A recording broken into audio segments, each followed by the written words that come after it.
Welcome back for the 8th episode of CBA's Talking Economics with the Commonwealth Bank of Australia's Chief Economist, Stephen Halmarick. Stephen, thanks for joining us. My pleasure, thank you. Stephen, a lot of focus on cost of living pressures right now.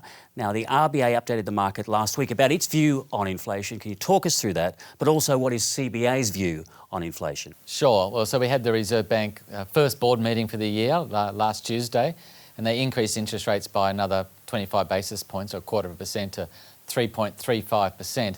So that was widely expected. But what wasn't expected was the commentary from the Reserve Bank, and as you say, particularly around inflation. So they're now expecting that inflation will stay a bit higher for longer. It's currently at 7.8% headline rate. Both the Reserve Bank and ourselves, we do think that'll be the peak, but the Reserve Bank has it declining only very, very slowly over the course of this year and not back into their target range until 2025.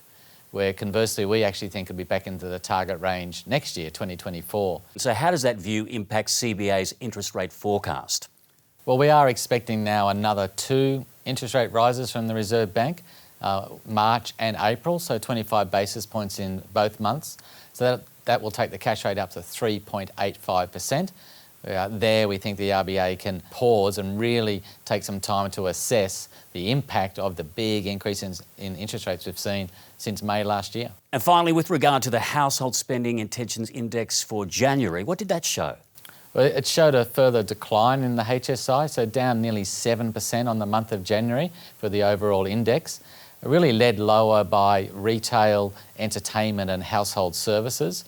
But that's in original terms. So when we seasonally adjust that data, taking account of the usual pattern where January is actually a weak number, particularly for retail sales.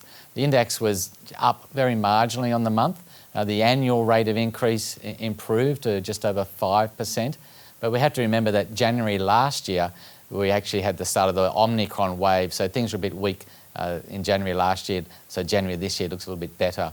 But over the last few months, what we can see in seasonally adjusted terms is the HSI has really been relatively flat as the increases in interest rates begin to impact on household spending.